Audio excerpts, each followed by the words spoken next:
আজ আপনাদের সঙ্গে আরও একটা নতুন রেসিপি শেয়ার করছি। নমস্কার, কেমন আছেন সবাই? আশা করছি সবাই খুব ভালো আছেন, সুস্থ আছেন। মৌসুমি রকমারি রান্নাতে আপনাদেরকে আবারও একবার অনেক অনেক স্বাগত। প্রতিদিনের মতো আজও একটা সুন্দর রেসিপি আপনাদের সঙ্গে শেয়ার করব। আজকে আমি বানিয়ে দেখাবো সুজির দই ভাপা পিঠে। তো এই দই ভাপা পিঠেটা বানানো কিন্তু খুবই সহজ, আর এটা খেতেও কিন্তু দুর্দান্ত স্বাদের হয়। আপনারা বাড়িতে একবার বানালেই কিন্তু ঝটপট দ্বিতীয়বার বানানোর চেষ্টাই করবেন। চলুন এটা আপনাদেরকে একটু কেটে দেখিয়ে দিই এটা কতটা সুন্দর হয়েছে। একদম নরম তুলতুলে, মুখে দেওয়া মাত্রই কিন্তু একদম মিলে যাবে। কাটার পরে এটা দেখতে কতটা সুন্দর লাগছে দেখুন। আমি এর মধ্যে অনেক সারা টুটি ফুটি দিয়েছি, তার জন্য কিন্তু এটা দেখতেও যেমন কালারফুল হয়েছে আর খেতে তো দুর্দান্ত।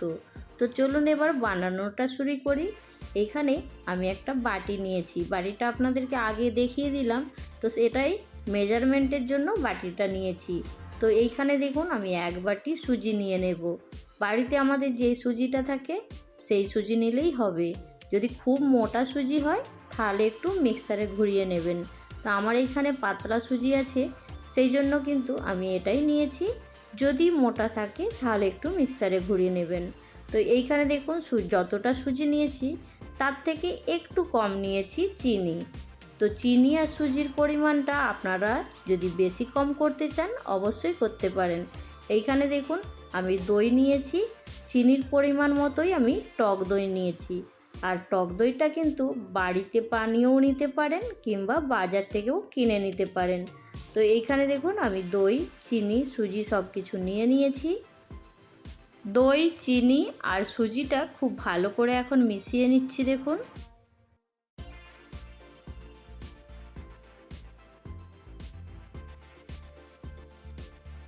এইখানে এবার দেখুন সুজিটা কিন্তু একদমই মেশানো যাচ্ছে না।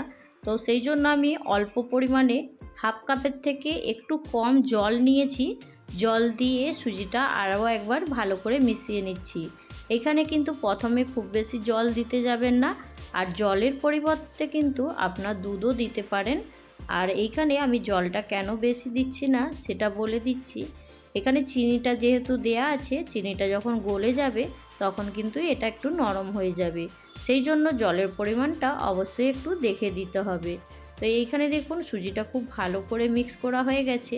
এখন আমি ঢাকা দিয়ে রেখে দেব 10 থেকে 15 মিনিটের জন্য। তারপরে আপনাদের কাছে ফিরে আসছি। তো এইখানে দেখুন 15 মিনিট হয়ে যাওয়ার পরে আমি একটা কড়া গরম করার জন্য রেখে দিয়েছি গ্যাস অন করে। আর কড়ার মধ্যে দেখুন আমি 2 গ্লাস পরিমাণে জল নিয়েছি। তো এবার সুজিটা দেখে নেব। এখানে দেখুন সুজিটা কিন্তু অনেকটাই পাতলা হয়ে গেছে, চিনিটা গলে গেছে, সেই জন্য অনেকটাই পাতলা হয়ে গেছে। তো এইবার এইখানে আরও একটু আমাকে পাতলা বানিয়ে নিতে হবে। তার জন্য এইখানে আমি একটু দুধ দেব। তো এইখানে আমি দেখুন এবার একটু দুধ দিয়ে দেব। হাফ কাপ পরিমাণ মতো আমি দুধ নিয়েছি। আর এটা বাড়িতে গরম করা দুধ ছিল, সেটাই নিয়েছি, নর্মাল টেম্পারেচারের দুধ। আর এটা এইখানে দেখুন দেওয়ার পরে খুব ভালো করে মিশিয়ে নিচ্ছি। আর এটা খুব ভালো করে একটু ফেটে নিতে হবে। সুজিটাও কিন্তু খুব ভালোভাবে ফুলে গেছে। আর সুজিটা খুব ভালো করে ফুলে গেলে তাহলে কিন্তু এই ভাপা পিঠেটা দুর্দান্ত হবে। আমি এইখানে একদম স্বাদ মতো একটু নুন দিয়ে দিয়েছি। আর দেখুন এইখানে অনেক আমি টুটি ফুটি দিয়েছি। টুটি ফুটিটা দেখতেও যতটা সুন্দর লাগছে আর খেতেও কিন্তু দুর্দান্ত হবে। আপনারা চাইলে টুটি ফুটির বদলে নারকেল কুড়ো দিতে পারেন, কিংবা বাড়িতে কোনো ড্রাই ফ্রুট থাকলে সেটাও কিন্তু দিয়ে দিতে পারবেন। দেখুন সব কিছু আমি খুব ভালো করে মিশিয়ে নিচ্ছি। আর এইগুলো মেশানোর আগে কিন্তু জল গরমটা বসিয়ে দেবেন। এইগুলো মেশানোর পরে কিন্তু খুব বেশিক্ষণ বাইরে রাখা যাবে না। সুজিটা সুন্দর করে মেশানো হয়ে গেছে, এখন এবার এটা সাইডে রেখে দেব। এবার এর মধ্যে আমি আরেকটা জিনিস দেব, সেটা একটু পরে দেখিয়ে দিচ্ছি। তো এইখানে দেখুন আমি এই রকম একটা পাত্র নিয়েছি।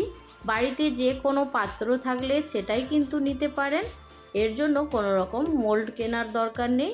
এখানে দেখুন অল্প পরিমাণে আমি সাদা তেল নিয়েছি, আর খুব ভালো করে পাত্রের চারপাশে লাগিয়ে নেব। তো এইখানে দেখুন আমি একটা ব্রাশ দিয়ে লাগিয়ে নিচ্ছি, আর চাইলে হাতে করেও লাগিয়ে নিতে পারেন। সুন্দর করে তেলটা লাগানো হয়ে গেছে। এবারে এইখানে এটা একটু সাইডে রেখে দিচ্ছি। দেখুন এবার এই যে সুজিটা রেখেছিলাম, সুজির মধ্যে এবার একটা জিনিস অবশ্যই কিন্তু দিতে হবে। এইখানে দেখুন আমি নিয়েছি 1 চামচ ইনো। ইনোটা দিলে কিন্তু এটা খুব ভালো একদম ফুলে ফুলকো ফুলকো হয়ে যাবে। আর এইখানে যদি ইনো না থাকে তাহলে কিন্তু খাওয়ার সোডা দিতে পারেন।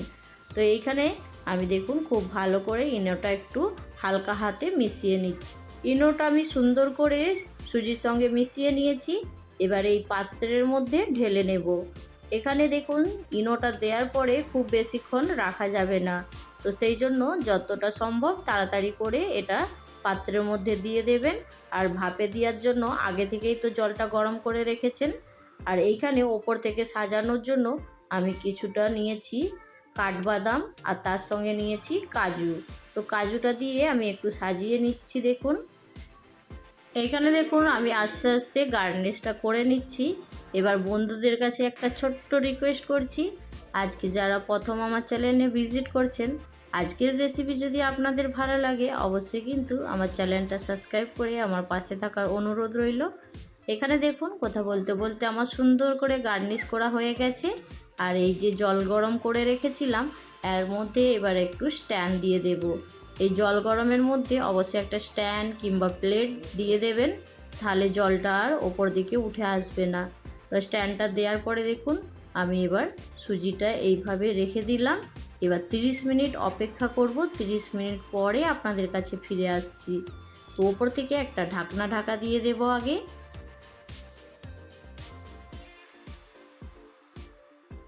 30 মিনিট হয়ে যাওয়ার পরে আপনাদের কাছে আবারও ফিরে চলে এলাম। এখানে দেখুন আমি ঢাকনাটা সরিয়ে আপনাদেরকে দেখিয়ে দিচ্ছি। দেখুন সুজিটা কিন্তু একদম ফুলে ডবল হয়ে গেছে। আজকের এই সুজির দই ভাপা পিঠেটা কেমন হয়েছে অবশ্যই কিন্তু জানাতে ভুলবেন না। এখানে আমি একবার চেক করে দেখে নিচ্ছি একটা ছুরি দিয়ে। যদি এটা নরম থাকে অবশ্যই কিন্তু ছুরির গায়ে লেগে যাবে, আর যদি এটা ভালোভাবে হয়ে যায় তাহলে কিন্তু ছুরির গায়ে লাগবে না। তো আমার এইখানে দেখুন ছুরির গায়ে কিন্তু লাগেনি, তার মানে এটা খুব ভালোভাবে ভাপা হয়ে গেছে। এবার নামিয়ে নেব। তো নামানোর পরে কিন্তু এটা যখন ঠান্ডা হয়ে যাবে তখন কিন্তু আপনাদেরকে কেটে দেখিয়ে দেব। একদম গরম অবস্থায় কাটবো না। তো এইখানে একটু ঠান্ডা হয়ে যাক। পিঠেটা দেখুন সুন্দরভাবে এখন ঠান্ডা হয়ে গেছে। তো আমি আপনাদেরকে দেখিয়ে দিচ্ছি এটা একদম সুন্দর ঠান্ডা হয়ে গেছে। সাইডগুলো কিন্তু একটু ছেড়েও গেছে। তো আমি এইখানে একটা ছুরি দিয়ে চারপাশ দিয়ে একটু ঘুরিয়ে নেব।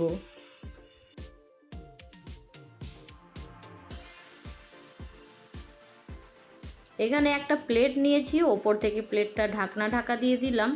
এবার আলতো হাতে এটা খুব সাবধানে পাল্টে দেব।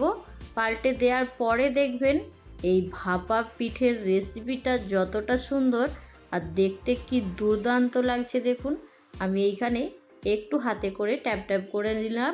এবার দেখুন এটা সুন্দরভাবে একদম বেরিয়ে চলে এসেছে।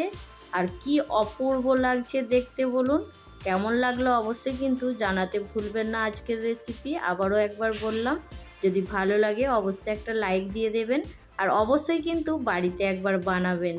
সত্যি বলছি এটা দুর্দান্ত লাগে খেতে। আর এর মধ্যে যেন একটু কেকেরও স্বাদ পাবেন। তো এই ভাপা পিঠের রেসিপিটা আপনাদের অবশ্যই কিন্তু ভালো লাগবে, একবার বাড়িতে বানাবেন।